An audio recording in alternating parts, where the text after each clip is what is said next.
इस नाना पाटेकर ने, इस राखी सावंत ने मेरी रेपुटेशन की धज्जियां उड़ा दी ना, मुझे यहाँ काम चैन से काम करने दिया। राखी को रिप्लेस करके मुझे लिया गया था और फिर मेरे साथ कंट्रोवर्सी करके चोर उच्चके के सामने दुनिया अगर झुकती है, झूठे लोगों का बोलबाला है, कोई भी आके कुछ भी करके चला जाएगा, तो हम मुझ में वैसी वाली एग्रेशन है ही नहीं। मैंने तो प्रेस कॉन्फ्रेंस में पूछा भी था, कौन सा घोड़ा पीती है बहन, मेरे को बता दे। हाँ, तो मैम क्या कहना चाहेंगे कि क्या क्या धाराएं लगी हैं राखी सावंत के ऊपर? बहुत सारी धाराएं लगी हैं बेस्ड ऑन मल्टीपल वीडियोस। तो सारे एफआईआर की प्रक्रिया शुरू हो गई है और अलग अलग वीडियोस में अलग अलग जो उसने स्टेटमेंट्स किए हैं, फॉल्स एलिगेशंस लगाए हैं, outraging women's modesty, humiliating statements जो उसने किए हैं, तो सारी चीज़ों पे अलग अलग धाराएं हैं। वो सारा अभी प्रोसेस स्टेटमेंट स्टार्ट हो गया है। साथ ही मुंबई पुलिस क्या एक्शन लेने वाली है राखी सावंत के खिलाफ? They will take action, I am very confident, क्योंकि मैंने एक बैकग्राउंड भी दिया है कि ये मुद्दा कब से शुरू हुआ था।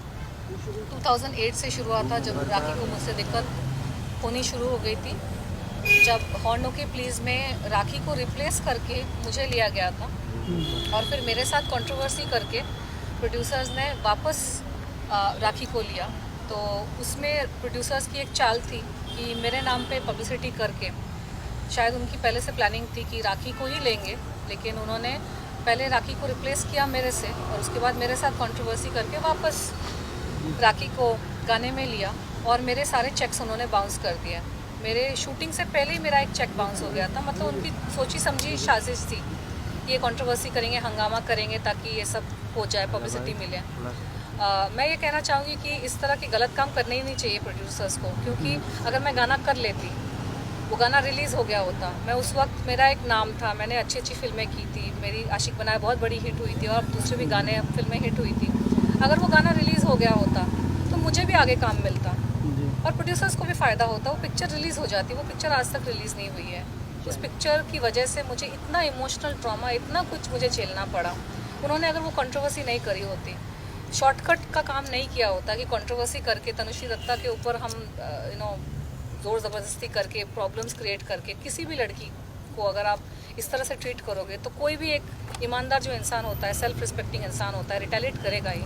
आप किसी को परेशान कर रहे हो, वो चुपचाप कैसे कोई कुछ चीज़ें ना सहनशीलता के बाहर होती है और कुछ आदमी ऐसे होते हैं जिनकी हरकतें आप नहीं झेल सकते।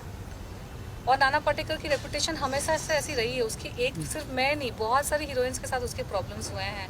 बहुत सारी एक्ट्रेसेस ने इंटरव्यूज़ में कुछ ना कुछ उसके बारे में बोला है और उसने अपनी छवि बनाई है कि मैं बहुत अच्छा इंसान हूँ क्योंकि मैं समाज सेवा करता हूँ। कोई आप पे जो भी आरोप लगाया है, जैसे कि आर्टिकल्स की बात करें तो सभी नाना पाटेकर के थ्रू कराए गए, क्योंकि कहीं ना कहीं उन्हीं का नाम आ रहा है आपके। मेरे और तो कोई दुश्मन है नहीं, मैं वैसी तो हूँ नहीं राखी सावंत के जैसे कि हर साल किसी नए इंसान को लेकर उस पर एलिगेशन लगाना शुरू कर दूँ। मुझ में उतना संयम है और क्लैरिटी है। मैंने इतनी सारी पिक्चरें की। कभी आप लोगों ने सुना कि मेरे किसी सेट पे झगड़े हुए हैं? कभी आप लोगों ने सुना कि किसी हीरो के साथ मेरी फ़ाइट हुई या किसी हीरोइन के साथ मेरी फ़ाइट हुई? मैंने 16 फिल्में करी हैं, मेरी फिल्में हिट गई है। मैंने 5 साल मैंने जम के काम किया। मैंने हंड्रेड्स ऑफ स्टेज शोज़ किए, मैंने इवेंट्स किए, ब्रांड्स का काम किया। कभी आपने सुना कि कहीं मेरी झड़प हुई, मेरी कहीं फ़ाइट हुई? मुझे जहाँ पे जिससे साथ तकलीफ़ हुई, मैं तो उसी मुद्दे पे आज भी अड़ी हूँ। मैं हर रोज़ हर साल नए नए लोगों के ऊपर एलिगेशन तो लगाती नहीं हूँ। मैं ईमानदारी से काम करती हूँ चुपचाप। जिन लोगों ने मेरे साथ काम किया है, अच्छे से काम किया, आप उनको जाकर पूछो मेरी रेपुटेशन कितनी अच्छी है। इस नाना पाटेकर ने, इस राखी सावंत ने मेरी रेपुटेशन की धज्जियाँ उड़ा दी ना, मुझे यहाँ काम चैन से काम करने दिया।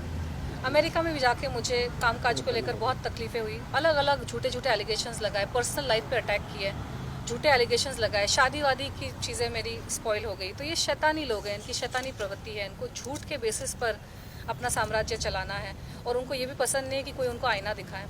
ये प्रताड़ित करेंगे सामने वाले को और चाहेंगे कि सामने वाला प्रताड़ित हो जाए और चुपचाप सह ले। अरे भाई क्यों सहे? भगवान ने पैदा किया है, धरती पे लाया है, ईमानदारी से अपनी रोटी कमाती हूँ, किसी के बाप का नहीं खाती मैं। मुझे चैन से जीने दो और मुझे चैन से काम करने दो, बस यही मेरी इच्छा है। न मेरी कोई एम्बिशन थी कि मैं कोई महारानी बन जाऊँ। तो हमेशा पॉसिबल नहीं होता है कि हर चीज़ को तुरंत कर देना। और राखी सावंत जैसी जो लोग होते हैं, वो जितनी गंदगी कर देते हैं ना, सामने वाला इंसान इतना धक्के से शॉक हो जाता है कि सामर्थ्य आपका टूट जाता है कि आप डील कैसे करें। अभी तो मैं वीडियोस देखने को मजबूर हो गई हूँ, क्योंकि एफआईआर के लिए पूरा डिटेल देख कर आपको सेकंड बाय सेकंड बहुत वो करना पड़ता है। मैं 2 दिन पहले भी मैं रो रही थी कि कोई इंसान आके इस तरह के एलिगेशन लगा के सारी ज़िंदगी यार ईमानदारी से काम किया, इससे अच्छा तो बेईमानी हो जाता है।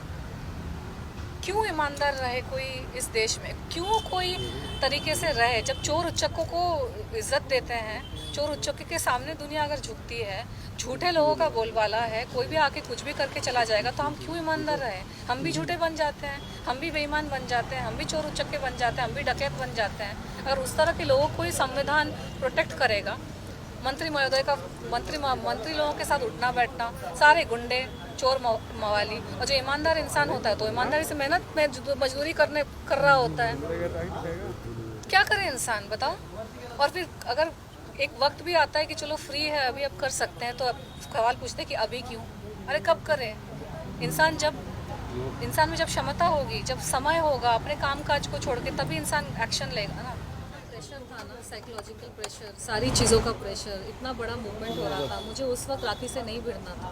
आप वीडियोस को देखो, इतना उसने गंद मचाया है, उसकी अग्रेशन जो है ना, मैं मैच नहीं कर सकती। मुझ में वैसी वाली अग्रेशन है ही नहीं।